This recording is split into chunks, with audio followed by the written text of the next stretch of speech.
In this episode, we chat with René Stewart and Rachel Arnold, Senior Managing Directors and co-heads of Vista's Endeavor Fund. Endeavor is one of the world's largest tech buyout funds led by women. Both René and Rachel were recently recognized by GrowthCap as two of the top women leaders in growth investing. Endeavor seeks to capture the opportunity among high-growth enterprise software companies in the lower middle market. Since launch, Vista's Endeavor platform has successfully raised two funds and now manages over $2 billion, investing in a growing portfolio of innovative businesses with $10 to $30 million in annual recurring revenue. In the past year, the Endeavor team announced several new platform investments, including Schoox, BlueConic, BigTime, Jebbit, OfficeSpace, and MedTrainer. Endeavor also realized an investment with the sale of SecureLink. I'm your host, RJ Lumba. We hope you enjoy the show. RJ Lumba is the managing partner of GrowthCap and the executive chairman of Market Insight Media. He is the host of Growth Investor, a podcast featuring today's best investors, executives, and founders. In the minutes ahead, we'll uncover insights and strategies for accelerating growth and succeeding in business. Rachel and René, so glad to have you on the podcast. It's a delight to be with you. It's been some time since we've been running the podcast and we've been focused on software to a degree. We've had a lot of software CEOs on, so it's about time that we had Vista Equity on. This has long been known as the pioneer in software private equity. Why don't we kick off with the Endeavor Fund? Tell us a little bit about the Endeavor Fund and how it relates to the broader Vista firm. Yeah, sure. In terms of Endeavor, I would say at a very high level, we invest in what we call the growth scale stage, which usually happens at around 10 million of ARR. And, I think this is a pretty important stage that's fundamental to both how we invest and how we also add value as a fund. Maybe just taking a step back, I think there actually is magic or pixie dust in terms of finding product market fit in a business. I don't think anyone has been able to bottle that up and churn it out in a repeatable way. Otherwise, you have all these incubators that can just churn out success after success. And I think we all know that even the best entrepreneurs and VCs have as many, if not more, failures mixed with success. However, I think what we found is once a company has actually found product market fit, that puts them really in this new phase.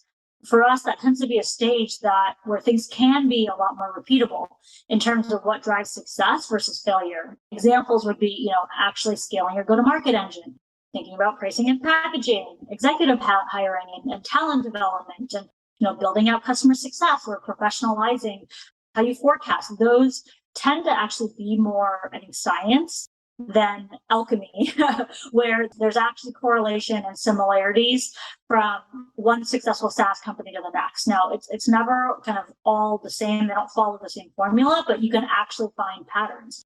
And Vista is really unparalleled in working with hundreds of companies to really understand and build a pattern match what works well and what doesn't. And that's how we ultimately provide a ton of value. And so at Endeavor, I would say we're really looking for companies that have reached that 10 million of ARR where we believe they've found product market fit so that we can help them build on the foundation of what they've already built and not have to kind of reinvent the wheel, and instead help them shortcut their way to creating a world-class, scalable software business. And both of you have been with the firm over a decade, I believe. And it's wonderful to see that during your span of time, you've progressed to a point where it culminated in being kind of co-heads of a fund. Can you tell us a little bit about that journey and perhaps how Vista as a firm was able to enable you to rise to this current position? I can jump in there first, Renee. What's really been incredible about the Vista platform is that it's created opportunities for individuals just like us to take either traditional or non-traditional career paths and build into something that's very unique and differentiated in terms of the offering we bring as it relates to support for CEOs and founders. To Renee's point, the scale and the growth and the expertise that we bring as a firm and as a fund is amplified by the personal experiences we all have and our own perspectives. Personally, I spent the first half of my career, over 20 plus years in enterprise software, the first half as an operator, and then the second half more recently as an investor. And I think it's been kind of that combination of really seeing up close what it takes to make a business successful, plus the backing and the support of the Vista platform that has really enabled me to take on newer and bigger challenges every year and every day. And I think for me, I followed more of the traditional path of starting my career in investment banking, then a short stint in corporate M&A. And then I joined Vista 15 years ago, back when we only had a single fund. And as that fund grew, we started a new fund to capture the opportunity in the lower middle market. And I was part of the founding team of that fund. And then as that fund also grew, as being part of a growing firm, it actually left a final opportunity for us to start the Endeavor Fund, to really continue to invest in what a lot of us consider to be the most attractive part of the software market, just given its sheer size as well as the rapid growth within this market. And so it's been a great journey to be able to witness Vista's growth over the last 15 years across various different funds, and having the opportunity to work across various different funds and to start some of those funds on my own as well. When I talk to investors and I ask about certain investments that they've made, there's typically one or two that are very memorable for one reason or another. But I like to ask about those memorable investments and perhaps ones where you and the firm behind you, as well as your immediate team, were able to really impact a company and bring them from where they were to maybe multiple times bigger or more efficient, et cetera. I can talk about I think this was our second investment. It was a bootstrap business, and we absolutely love working with bootstrap founders because there often is just a lot of opportunity to help them build and grow and invest in their business. But let me actually take a quick step back and talk a little bit about one of the areas we add value, and this then goes and parlays into why we were able to make such a big impact in this business. What we've seen in terms of the scale stage, really having the right executive team around the table is paramount. Having the right sales and marketing leader versus the wrong sales and marketing leader is literally the difference between having stalled growth versus accelerating growth. And I think what we found is for many first-time CEOs, which many founders are, they often don't know what great looks like in a leader. They might think that their sales leader is great because it's the best they've ever worked with, or they were great from the 0 to 10 stage. Whereas we've seen hundreds of, name your function, great leaders. And, not only that, but we're able to, as a larger platform, attract extremely talented executives that a small 10 million revenue business might not be able to attract on their own. And so one of the things that we add a lot of value in working with companies, particularly bootstrap businesses, is being able to really help them build out their executive team. And this was definitely the case in SecureLink, which was the second investment that we made out of Endeavor, where it was a bootstrap business, founder run. He did not have an executive team. He knew that he was missing some team members to really help him grow and scale. And within the first 4 months, we were able to help him add 5 executives, which, as you can imagine, in this environment is extremely hard to kind of recruit so many great executives. And we helped him build out his entire go-to-market engine, both on the sales side as well as on the marketing and customer success side. And that resulted in, the business, which was growing less than 20% a year. I think it was kind of growing in the teens, to within the first year being able to grow over 40%. Just by bringing on such a world-class management team, as well as helping them build out their overall go-to-market engine. And so, we love to make impact immediately, because the sooner you're able to do that, I think the more overall value you're able to create for the businesses and the talent all around you. There's another investment, RJ, that's currently still in our portfolio, a business called Fusion Risk Management, that also I think is memorable. Now, it hasn't necessarily ended its chapter with us, but to René's point, one of the things that was critical to the founder as they were thinking about a sponsor for the next chapter. They had earlier investors as well, institutionally, but they were looking for someone who could also help them hire next chapter CEO. The founder was considering retiring, was looking to diversify his own personal wealth, and also really ensure that there was a team and an investor backing that could really support accelerated growth. And when we did customer calls, every customer we talked to raved about not just the product strength and superiority, but also about the customer support they received. And as you know, raving customers is such a great sign for expansion and capability to both build out the product portfolio, but also grow revenue long term. It was a business where, given the focus on management team and the strength of the product and customer relationship, we really knew we could help. Our value creation process in that business has really kind of come down to three things. First and foremost, supporting the team through the transition of CEO. To René's point, we brought in an incredible professional CEO in Mike Campbell, who helped stabilize and build around the existing execs who wanted to stay as part of the transition, and also bring in three very, very strong additional executives where there hadn't been anyone on the management team covering those spots before. So strengthening the team was really important. We also expanded the product base, looking at both the product positioning, adding new functionality and investing in R&D, but also enabling the business to move up market, which we saw as one of the most important growth vectors. And then finally, in almost every one of our businesses, given the growth stage where we invest, a focus on go-to-market excellence was really important. And it's something we've seen pay off incredibly since we invested in September 2019 to today. We're seeing phenomenal results out of that growth engine investment. What I think excites us about investments like the one René talked about, like Fusion that I just shared, is this partnership with management and this idea that when you have great alignment and bring resources to bear, you can truly unlock opportunity. Now, stepping back a little bit to the macro picture here, Vista is somewhat synonymous with software investing.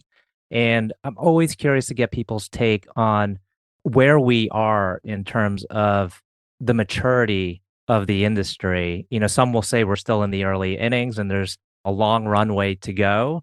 I'm curious because you're focused on the earlier end. And so presumably that part of the market is probably a pretty big part of the market where there's still software companies being born and in that early phase. So would love to get your take on kind of where we are in the software industry.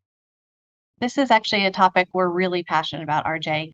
If we look at the 20 plus year history that we have as a firm, it's very closely mirrored the growth cycle that we've seen in enterprise software.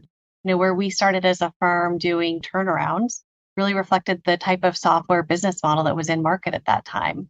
If we think about the work, René and I did 10, 15 years ago, where we were helping companies migrate to SaaS and to subscription business models, again, that was reflective of what we were seeing in software. And then today, fast forwarding to where the development tools have never been stronger, the innovation cycles have accelerated, global access to computing power has proliferated.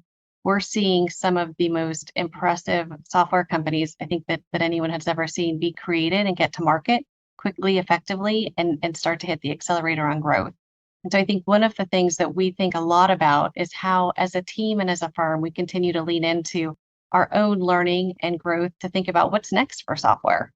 And that innovation cycle, is only going to increase and pick up over the next 10, 20 plus years. And so as we think about not just our sourcing efforts, but also our investment strategies, continuing to stay ahead of the trends that are happening in technology and software, and then pull those through into things like, how we think about growth modeling, product investments, expansion of opportunities, really reflects the fact that we're not doing product rewrites anymore, right? We're seeing clean businesses built for hosted environments with strong subscription models who understand the benefit of gross retention versus net. And all of those things mean that we're seeing better operators and opportunities than historically we ever have. And so I think we're just getting started. I agree with that. One of the signals that I often look at to understand whether or not we're kind of early in the cycle or late in the cycle is looking at a software business's greenfield versus displacement opportunity. So when they're trying to sell to a new prospect, are they displacing another product or are they just replacing pen, paper, Excel? And what's incredible is the fact that the vast majority of businesses that Rachel and I invest in at least 70-80% of these businesses still have greenfield opportunity rather than displacement. And so that just tells us that there's still thousands, tens of thousands, millions of businesses out there that haven't actually adopted real enterprise software. And I think that's a really good signal for the fact that we are still early and that there still is a ton of opportunity for software disruption over the next several decades. I remember a time where most of the software founders were predominantly coming out of the big or notable universities. And then there was a time where the software companies could be coming out of anywhere, any area of the country. In fact, people were going to the less assuming or less likely metropolitan areas. Where do you tend to find your companies, or is it fairly broad based? I would say that we love, and I think historically have always loved to invest in businesses that tend to not come from maybe the Silicon Valleys or the New York Cities. I think part of that has to do with probably the funding that has usually happened prior to when we invest.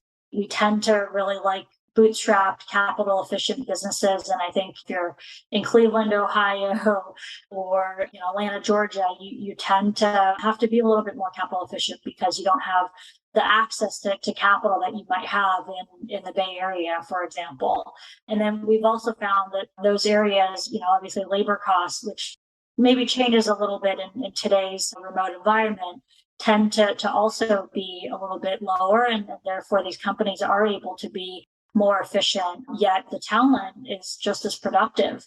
And so we've, historically really enjoyed investing in companies that are based in those locations. I think some of that has changed a little bit now that many companies are moving to remote. And I think even investors now, Silicon Valley investors are willing to invest outside of their own little playground, but there still does seem to be some differences.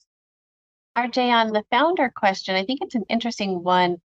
Whereas 10, 15, 20 years ago, to be a software founder, you would have studied computer science, you would have worked in a larger software company or been in technology before you spun out to start a software company.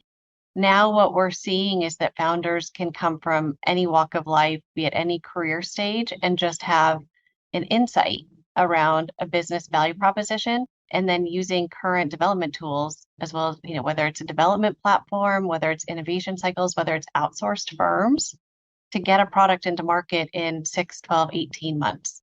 And so it has been interesting to see how that founder profile has changed. I do think that it's also, it's continuing to evolve, and it'll be interesting for us to see as we think about investing in software talent, specifically on the developer side, as well as really seeing enterprise software pervade every vertical market, whether or not we see even more entrepreneurs in our sector emerge. We expect so.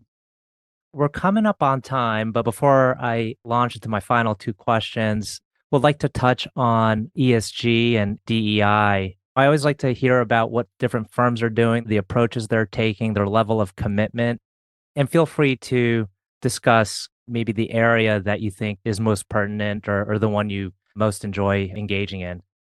I can touch a little bit on D&I just because it's, I think, near and dear, not just to the firm, but also to Rachel and to me. And Rachel, I may not have all the stats, and so help me out if I miss out. But I'd say for Vista, we have always wanted to be the pioneers and leaders in the private equity space around D&I. And it's not a coincidence that our founder is African American and really does believe in leveling the playing field. When we think about DE&I, we think about it both within our portfolio as well as within our organization as a firm. And within our portfolio, we are really leading the charge through external board of directors in ensuring that we have diverse boards across all of our businesses, as well as with our executive hires. I don't have the stats offhand, but happy to kind of follow up and share some of that with you. And then on the actual firm side, I think just recently we have reached 50% gender parity at our firm, which I think is pretty unique in what has historically been a male-dominated industry.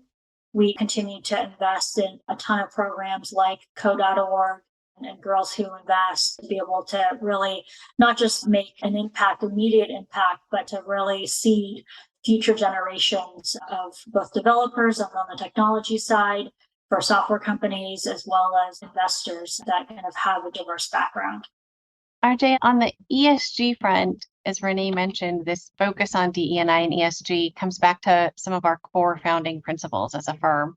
When we think about the power of enterprise software, and we really think about it as it relates to the transformative power that technology can hold to a better future, whether that's a healthier planet, a smarter economy, a more inclusive community, and a broader path to prosperity. And as Renee highlighted, not only do we take that seriously inside the firm, a number of our DE&I and ESG programs are rolled out through really effective training, coordination, and support of our portfolio as well. We have kind of focused efforts to ensure that the talent pipeline reflects diversity at each stage as we think about hiring both executives and rank and file employees.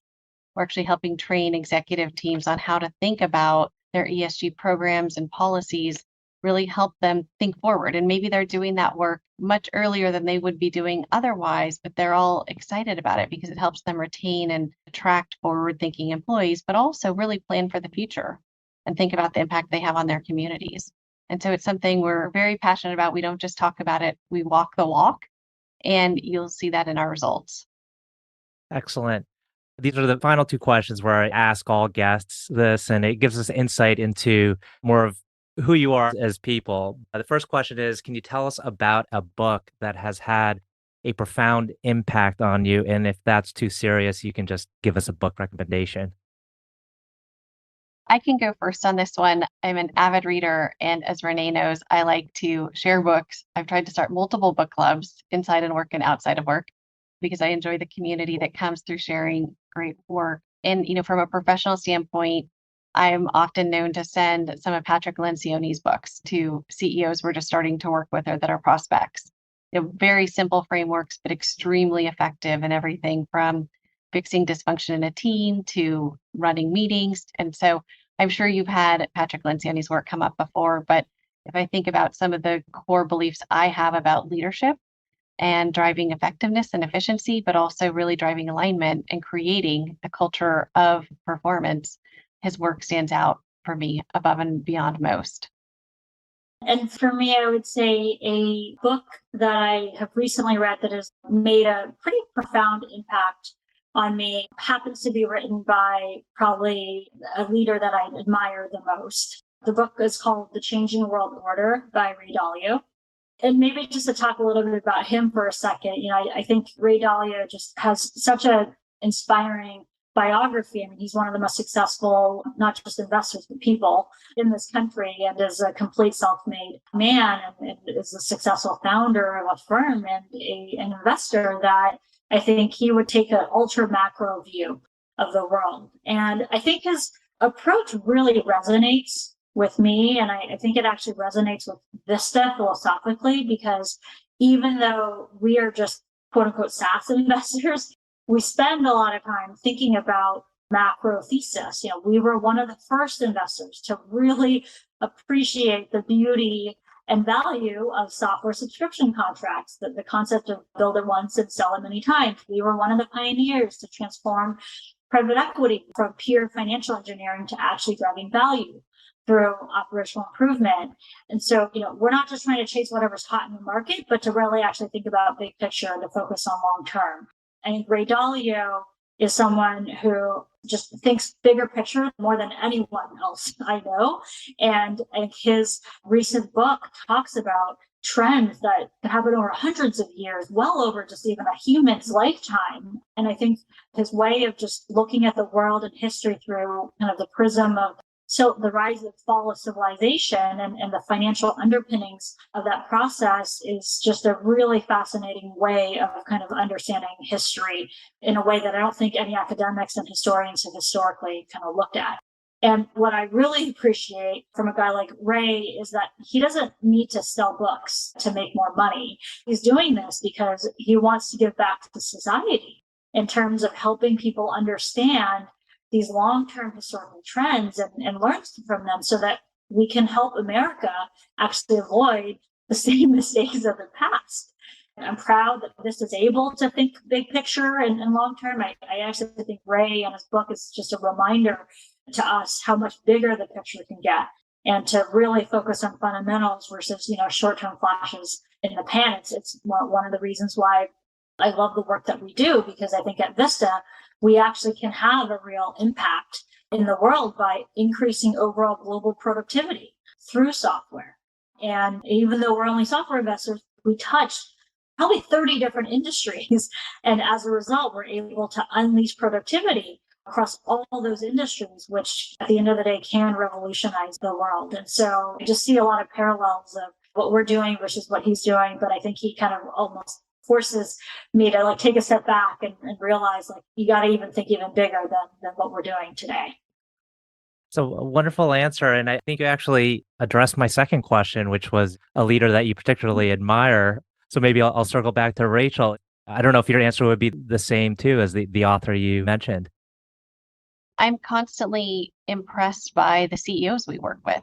In our roles, one of the best parts of the job is that we get to engage with incredible leaders of all styles, of all ages, of all walks of life on a daily basis. And I find it's not just one leader I admire, it's actually part of the job I love the most. And so when I think about leaders that I admire and some of the core attributes, it tends to be similar to René, their thoughts on global macro environment and changes and how their company plays into the future of their industry. It also tends to be amazing leaders who put their missions ahead of individual decision making, a term we affectionately call desire to win outstripping ego. And finally, really incredible leaders who see what is possible for their employees and their customers, and they bring that to life. Again, it's my favorite part of our role as investors and as supporters of CEOs and founders, and I can't find just one. They're all amazing. Well, René and Rachel, I want to thank you again for taking the time. I know our audience will find this very insightful. Thanks so much, RJ. Thanks for having us. Thank you.